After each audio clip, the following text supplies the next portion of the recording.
하나님으로부터 오는 지혜는 어떻게 주어지는가, 우리가 그 부분에 대해서 말씀을 드리려고 그래요. 이 하나님의 이 지혜는요, 신명기하고 연결이 있어요. 왜냐면은 신명기의 말씀을 잘 지켜 행하며 이것이 너희의 지혜니라, 우리 지난주에 한번 봤잖아. 오늘도 그 말씀을 잠깐 볼 건데, 이렇게 지혜는 하나님의 말씀하고 연관이 있어요. 그래서 하나님의 말씀을 잘 지켜 행하는 것이 중요해요. 이스라엘 백성들이 실패한 이유가 하나님의 말씀을 잘 순종한 거에 따라서 광야 생활을 어떻게 했고, 가나안을 어떻게 정복하고, 가나안에 주신 그것의 복을 누리는 비결까지도 하나님의 말씀을 어떻게 지키냐에 따른 거예요. 내가 체험이 많이 있느냐가 중요한 게 아니라, 그 체험이 이 순종으로 계속해서 순종의 삶으로 갈 수 있도록 도와주거든요. 체험은 거기까지예요. 한 번 체험이 영원한 체험으로 끝나지 않습니다. 신앙은 항상 그래요. 오늘 이 본문 말씀에서 일단은 저희가 두 가지를 좀 짚고 넘어가려고 그래요. 그건 뭐냐면은, 모세가 지금 요단강을 잘 바라보고 있어요. 지금 저쪽 요단강이, 거기만 지나가면은 하나님이 약속한 땅이에요. 아브라함이 약속한 그 땅, 이제 현장에서 이루어지는 때예요. 얼마나 중요합니까? 아이를 훈계할 때 앉혀놓고 그 아이가 지금 들을 만할 때 그렇게 가르쳐요. 모세가 지금 이 백성들한테 아주 중요한 얘기를 하는 거예요. 근데 이때에 첫 번째 거론되는 말이 뭐냐면은, 이제 모세가 말하기 전에 이제 성경 저자가 얘기하는 거예요. 그 얘기 뭐냐면 2절에 있어요. 호렙산에서 세일산을 지나 가데스 바네아까지 10하루길이었더라, 이렇게 써 있어요. 이게 무슨 뜻이에요? 호렙산이란 출애굽하여서 그들이 그 10계명을 받고 하나님의 음성을 듣고 두려웠고, 거기서 하나님이 너희하고 언약을 맺자. 너희가 내 말에 준행하고 그러면 너희는 내 백성이 되고 난 너희 하나님이 될 거다. 그래서 거기서 언약식을 한 곳이 바로 호렙산이에요. 출애굽기에서는 신의 산이라고 표현하죠. 거기에서부터 지금 여기까지 가데스 바네아까지 얼마나 걸리냐면 10하루길이면 오는 길이었다라는 거예요. 근데 이 길을 몇 년 걸린 거예요? 40년. 정확하게 38년 걸렸어요. 10하루길이면 올 거를 약 40년이 걸린 거예요. 이 얘기를 왜 먼저 하겠습니까? 이게 왜 40년이 걸렸죠? 12 정탐꾼을 보내달라고 그래서 거기를 정탐하고 우리가 다 보고 가서 싸우겠습니다. 그래? 그래서 12명 우두머리를 딱 세워가지고 보냈더니, 가서 보니까 정말 좋은 땅인데 우리가 그 전쟁에서는 이길 수 없을 만큼 그들이 강성해 보였거든요. 우리 죽일 데가 없어 여기서 죽이냐, 그리고 막 모세를 막 불평하고 하나님을 불평하고 그랬기 때문에 하나님께서 그들을 40년을 광야에서 맴돌게 하시겠다라고 하셨어요. 결국 그들이 다 거기서 죽지 않습니까? 하나님을 믿고 신뢰하지 못한 거, 눈에 보이는 대로 반응했던 거, 내 마음에 지금 막 불타게 만드는 그거대로 막 반응한 거예요. 사람은 거기 약해요. 거기에서 내가 이 상황을 어떻게 하기를 하나님이 원하실까? 이게 먼저 기도가 되는 게 아니라 내 마음을 상하게 한 그것이 먼저 반응하는 거예요. 이스라엘 사람들은 눈에 보이니까 저긴 전쟁을 이길 수가 없어. 그럼 우리 조금만 있다가 우리 힘을 길러서 가자. 이게 아니에요. 왜요? 거기에 못 들어가면은 어디에서 거해야 돼요? 이 광야에서 거해야 되는 거예요. 광야 힘듭니다. 그걸 생각하니까 불평이 나오는 거죠. 차라리 광야에 있느니 애굽이 좋았는데, 애굽엔 그래도 광야처럼 갈 바를 알지 못하고 떼안빛에 그 고생하지 않지 않습니까? 그들의 눈에 보이고 그들의 환경적인 것 때문에 하나님 앞에 나가기보다 불평으로 했던 거예요. 그래서 40년을 지내온 거예요. 야, 10하루면 올 거 왜 40년 걸렸지? 그 얘기를 짚어주는 거예요. 그 이제 같은 장 19절부터 정탐꾼 사건을 다시 끄집어 와가지고, 너희가 이 원망 때문이야, 왜 말씀에 순종하지 않았기 때문이야, 하나님을 신뢰하지 않았기 때문이야, 이 얘기를 하고 싶어서 먼저 꺼내는 거예요. 두 번째는 뭐냐면, 4절 5절에 있어요. 우리 4절 5절을 같이 한번 읽겠습니다. 그때는 모세가 헤스본에 거주하는 아모리 왕 시온을 쳐 죽이고 에드레이에서 아스타롯에 거주하는 바사나 옥을 쳐 죽인 후라. 모세가 요단 저쪽 모압 땅에서 이 율법을 설명하기 시작하였더라. 일러스되 이렇게 써 있어요. 아모리 왕 바사난을 쳐 죽이고, 여기 나오죠. 그 다음에 어떤 왕을 죽였다고요? 옥을 쳐 죽인 후에 모세가 요단 거기서 이제 너희들이 반드시 알아야 돼. 그리고 설명했다라는 거예요. 이렇게 다시 실패하지 않게 하기 위해서 몸으로 경험한 사건이 있어요. 두 왕을 쳐 죽였어요. 어떻게 이겼죠? 하나님의 도우심으로 이긴 거예요. 하나님의 신뢰하기 때문에 이긴 거예요. 아예 맨날 성적이 50점, 60점 맞는데 야, 너 공부 열심히 하면 100점 받을 수 있어. 너 1등 할 수 있어. 이렇게 하는 거랑 아이가 맨날 50, 60점 맞다가 오늘 80점 맞고 왔어요. 엄마 이거 봐, 나 80점에 맨날 50점 맞다가 오늘 80점 맞았어. 그래? 조금만 들어가면 80점 맞잖아. 거기 앉아봐. 엄마가 할 얘기가 있어. 너 그때 공부 조금만 하니까 8점 냈지? 응. 그럼 조금만 더 해봐. 그럼 너 100점도 맞을 수 있어. 이때 말해야 되는 거예요. 지금 자신감이 딱 올라왔을 때 이때 말해줘야 되는 거예요. 그럼 자신감이 더 생기는 거예요. 우리 야단 언제 쳐요? 잘못했을 때. 그때 안 쳐는 걸 쳐야 되는 거예요. 한 열흘 있다가 야, 너 잠깐 나와봐. 그때 열흘 전에 있잖아. 기억할까요? 기억을 하죠. 근데 생동감이 없어요.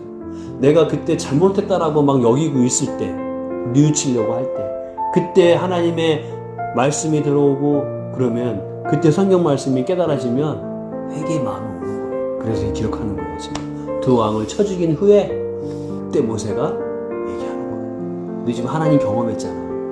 열 하루 먹고 40년을 걸려서 왔잖아. 이 두 가지의 사건을 통해서 우리에게 그리고 그 당시에 이스라엘 그 다음 세대에게 얘기해 주는 거예요. 어떻게 해야 가나안에 실패하지 않고 들어갈 수 있는지를. 그들은 그곳에 요단강을 통해서 들어가는 것만이 아니라 들어가면 어떻게 해요? 뒤에 나올 수도 없어요. 싸워서 이겨야 돼요. 그리고 싸워서 이기는 것이 끝난 게 아니에요. 대학을 간다고 끝난 게 아니에요. 가서 공부 안 하고 맨날 놀으면 성적이 형편없는 거예요. 직장을 들어가는 것도 중요하지만 가서 직장 생활을 잘하는 것도 더욱 중요해요. 가나안에 들어가서 너희들이 계속해서 하나님의 백성으로서 거기서 복된 삶을 살려면 어떻게 해야 되는지 그래서 말씀해 주려고 하는 거예요. 그래서 생동감 있는 두 사건을 통해서 잘 들으라고 지금 얘기해 주고 있는 거예요. 여러분, 삶을 살아가면서 승리의 비결이 바로 여기 있는 거예요. 이게 지혜라는 거예요.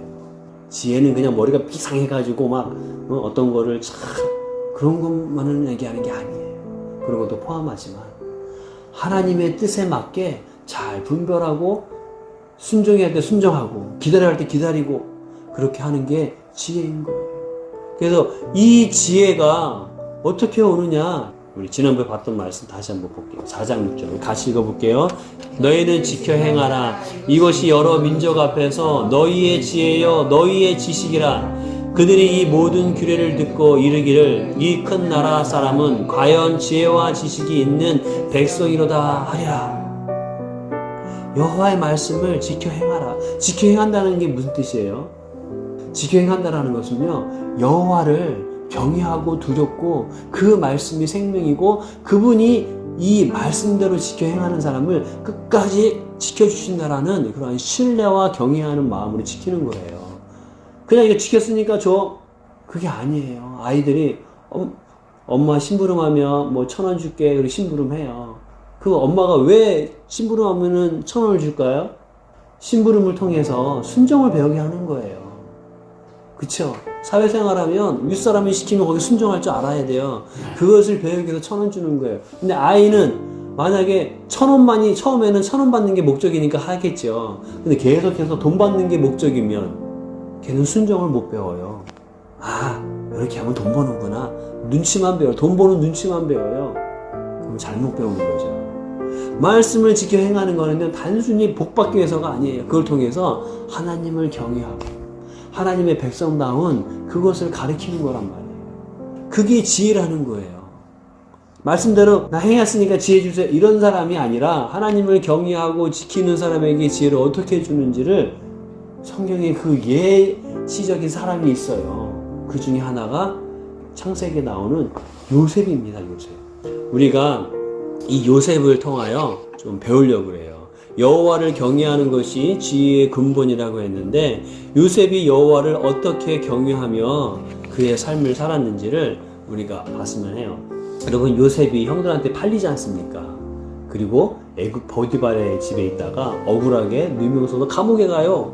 감옥에 있다가 그 떡관원장과 술관원장의 꿈을 잘 해석해서 어느 날 애굽의 바로왕이 희한한 꿈을 꿔요. 그 나라의 풍년 7년과 흉년 7년에 대한 이상한 꿈을 꿔요. 아무도 해석하는 사람이 없어요. 그래서 바로 앞에 가서 바로가 꾼 꿈을 희한하게 가르쳐 줍니다. 그러면서 바로가 그 즉시 이 풍년과 이 흉년이 앞으로 올 텐데 이것을 어떻게 대비하느냐, 요셉한테 부탁을 하죠. 너가 이 나라의 총리가 되어라. 그 부탁할 때 뭐라고 얘기하는지 아세요? 이렇게 얘기해요. 우리가 아는 구절이지만 같이 한번 읽어볼게요. 요셉에게 이르되 하나님이 이 모든 것을 내게 보이셨으니 너와 같이 명철하고 지혜 있는 자가 없도다. 뭐라고 얘기합니까? 야, 이건 하나님이 너에게 가르쳐준 거구나. 너와 같이 명철하고 지혜 있는 자가 없도다라는 거예요. 없다라는 말에 기억해 보세요. 여러분, 애굽이란 나라는 당대의 강대국이에요. 거기에는 학자들이 어마어마하게 많아요. 그 당시에 요셉은 학자 출신이 아니에요. 양치는 집안 아들이었어요.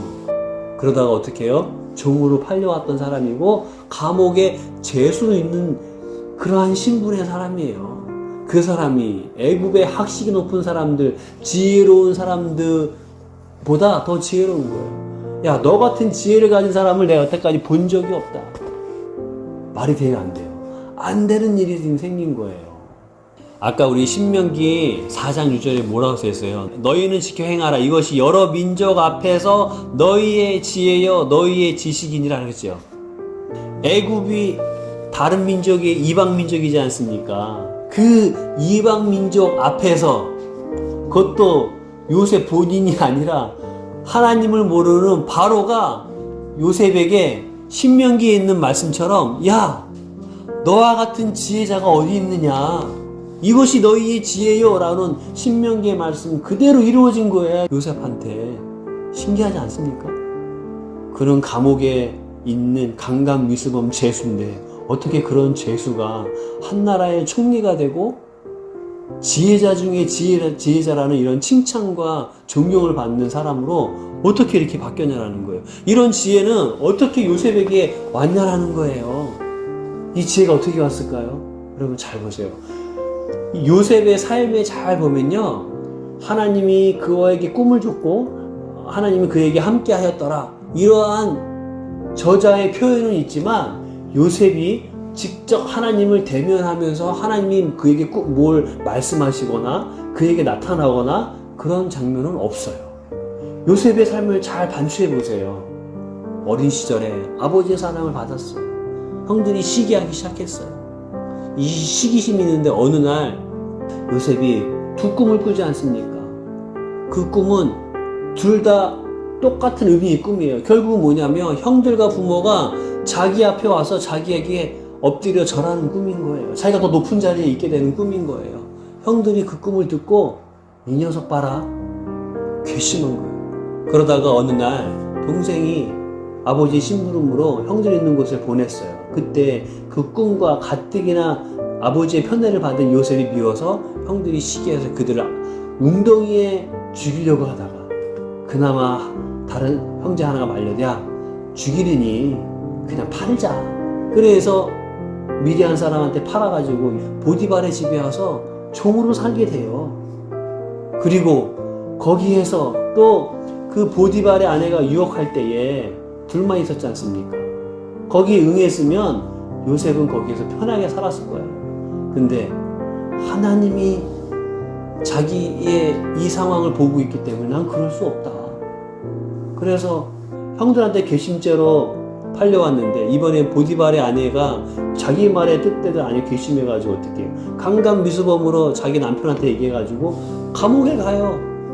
강간미수범이에요. 자기가 아무리 변호한들 누가 그를 알아주겠습니까?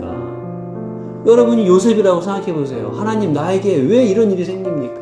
내가 잘못해서 내가 욕심을 부리다가 돈을 많이 벌려고 애굽으로 가가지고 막 이렇게 그러다가 그랬으면 그나마 이해가 가. 이거는 자기의 욕심과 자기의 뜻과 상관없이 이루어진 일인 거예요. 얼마나 억울합니까? 그런데 하나님이 이 가운데에서 이 요셉이 하나님 앞에 어떠한 마음으로 서 있는지 하나님은 계속해서 그를 보신 거예요. 그 가운데서도 계속 하나님을 신뢰하게 하나님이 그를 성장시켰어요. 왜? 여호와를 경외하는 것이 지혜의 근본이기 때문에. 그 상황에서도 하나님의 뜻이 있겠지. 자기의 주어진 삶을 성실하게 살아가는 거예요. 어떻게 해요? 그 성실하심은 하나님의 백성의 뜻에 맞게끔 불의를 행하지 아니하고 악한 길을 쓰지 아니하고 아무도 안 본다고 함부로 행하지 아니하고 그러한 하나님 앞에서의 신명기로 말하면 신명기의 말씀대로 그냥 손해봐도 그렇게 살아가는 거예요. 우리는 이렇게 살아가기 쉽지 않습니까? 내가 계속해서 손해보는데 이렇게 살아갑니까? 여러분 국회의원들이 처음부터 지금 4성 5선 되는 사람처럼 이렇게 말도 바꾸고 막 여기 붙었다 저기 붙었다 그러깁니까? 처음엔 안 그래요. 그래서 초선 의원들이 입 바른 소리를 잘해요. 왜? 나라와 민족을 위해서 내가 국회의원이 되겠다 이런 마음으로 왔으니까. 근데 2번 하고 3번 하고 하다 보니까 이제는 내가 도지사도 될 수 있을 것 같고 대통령도 될 수도 있을 것 같고 그런 마음이 있으니까 어떻게 해요? 이쪽으로 붙어야 되나 저쪽으로 붙어야 되나 그 고민을 하는 거예요. 하나님께서 요셉의 그 마음을 보신 거예요. 요셉은 총리가 되었어도 다 자기의 과거를 다 이해할 수 없었어요. 근데 어느 날 이해되기 시작한 줄 아세요? 흉년이 됐는데 어느 날 형들이 자기 앞에 와서 자기 앞에 절하면서 양식을 구걸하러 온 거예요. 그때 아는 거예요. 아, 하나님이 주신 꿈이 이거였구나.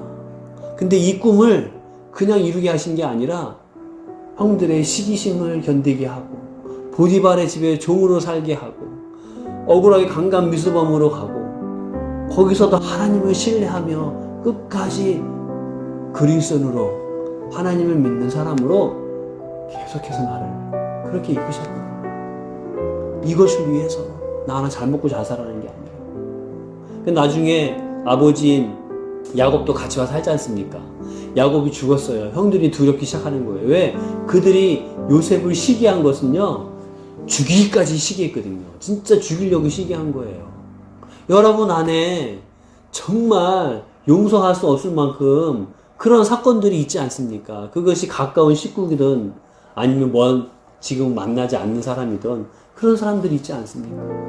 그래서 그 사람 때문에 내가 이사 가야 했었고 그 직장을 나와 다른 데를 가야 했었고 내가 하던 일을 그만둬야 했었고 그것 때문에 더 그냥 고생해야 했고 그런 것들이 있지 않습니까?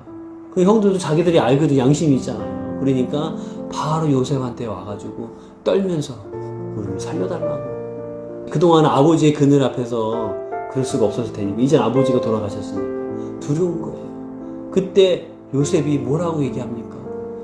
요셉이 이렇게 얘기해요. 자기의 그 억울했던 모든 삶 속에서 결국은 이 고백을 하나님이 이루게 하셨다고 고백해요. 우리 같이 한번 읽어볼게요.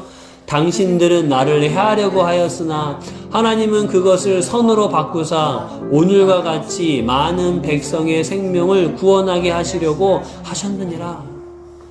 여러분들 형들이 나를 해하려고 보디발의 아내가 나를 해하려 하고 감옥에서 내가 진짜 억울하고 그러한 모든 고난이 나를 그것을 선으로 바꾸사 오늘과 같이 형들뿐만 아니라 많은 백성을 생명을 구원하게 하려고 그렇게 인도하셨어요.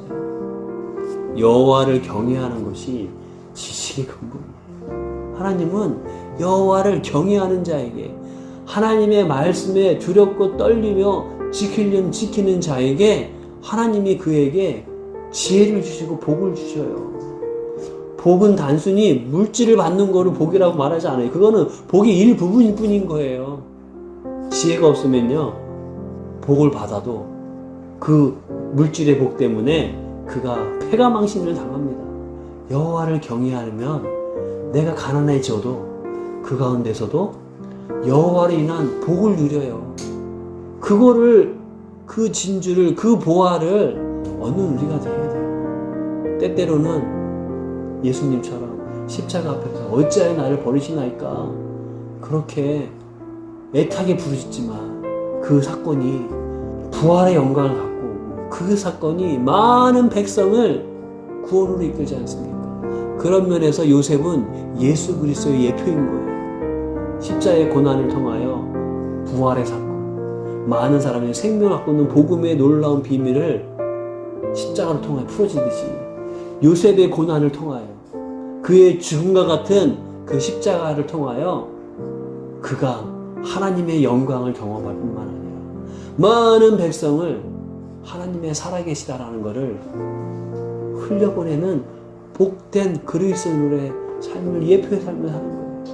오늘 주님이 우리에게 요셉이 예수 그리스도 예표의 삶을 살았듯이 우리가 예수 그리스도의 또 다른 예수 그리스도의 예표의 삶을 하나님의 살기를 원하십니다.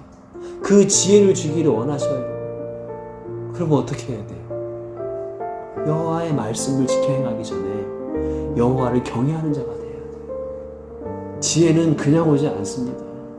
지혜는 경험을 통해서 와요. 지혜.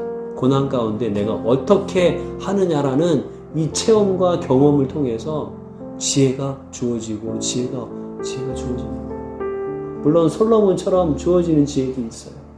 그러나 영원히 흔들리지 않는 이 복음으로 십자가의 든든한 이렇게 주어지는 요셉과 같은 지혜는 고난을 통해서 오는 거예요. 아까 잠깐 말씀드린 대로 분당 만날교회 김병삼 목사님이 이분이 되게 좀 가난하게 사셨던 것 같아요.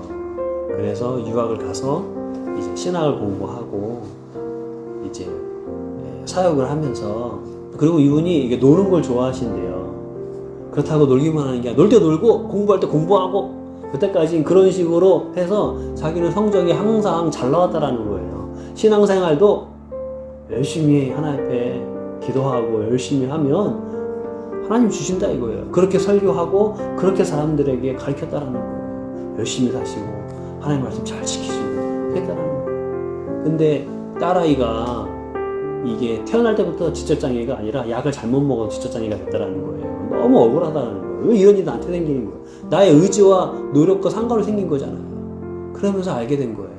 사람이 노력만 해서 되는 게 아니라는 거예요. 인생은 그렇게 1 더하기 1은 2 이렇게 풀어지지 않는다라는 거예요.